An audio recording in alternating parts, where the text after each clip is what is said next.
Next guest, who normally spends his days on Capitol Hill, is now in Israel, visiting the massacred communities, meeting with military officials, and grieving with Israelis. GOP Congressman and retired Navy SEAL Derrick Van Orden joins us live from Jerusalem next. Congressman, why was it important for you to see this yourself?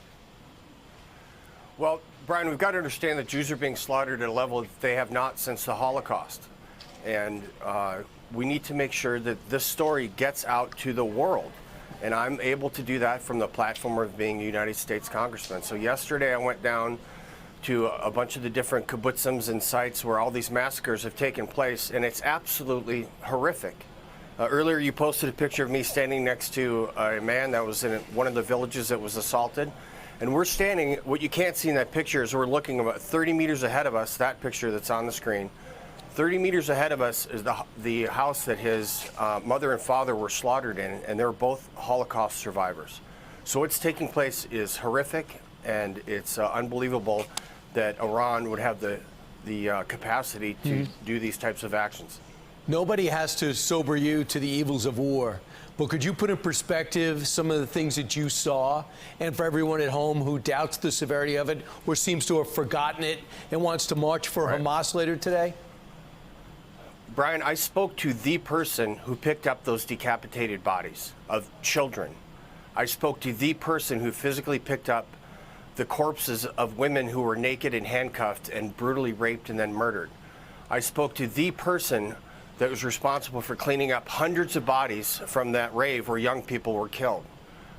People that are trying to equivocate this with any other action and say for a moment that Israel's responsible for this are simply wrong. And let me put it in a historical perspective.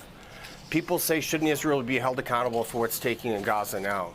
I would ask them, should Winston Churchill have been held accountable for the Germans bombing London during the Blitz? So Hamas is responsible for this violence. Hamas is responsible for any of the subsequent actions. There's a legal term called fruit from the poisonous tree. And that's what's taking place now. Do I grieve for the people that are dying? Absolutely. At the same token, Hamas is responsible, and we can never say anything other than that because it's simply a lie. Does it concern you that our administration, according to the Washington Post, New York Times, and Reuters, is pressuring Netanyahu to wait?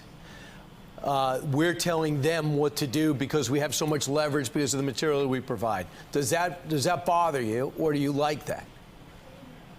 It bothers me tremendously, Brian. If San Diego was being rocketed from a terrorist group in Mexico, we wouldn't wait.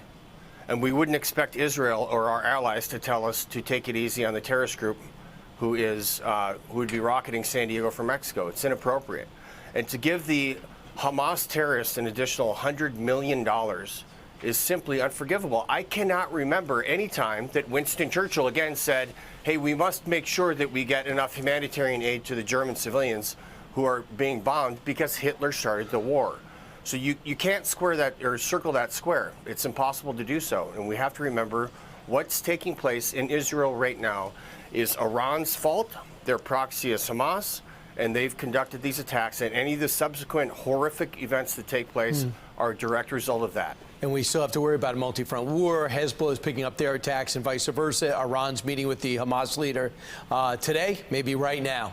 Lastly, it's been 40 years since the Beirut bombings against U.S. Marines. 40 years since those attacks, October 23rd, 1983.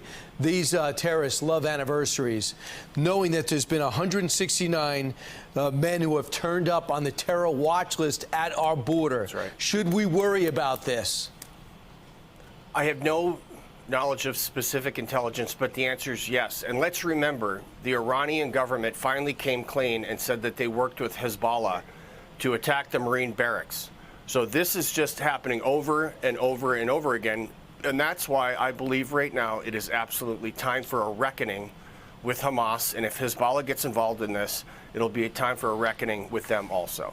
And what happened? We pulled out after those attacks, and the terrorists said, wow, that works. And they haven't stopped since. Maybe we should try something else. Well, Brian, remember, also since then, the Obama administration and the Biden administration have given billions and billions of dollars to Iran and their surrogates, Hamas.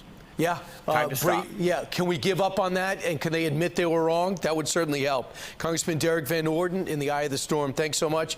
Look forward to seeing you stateside and helping get a speaker soon. Congressman, thank you.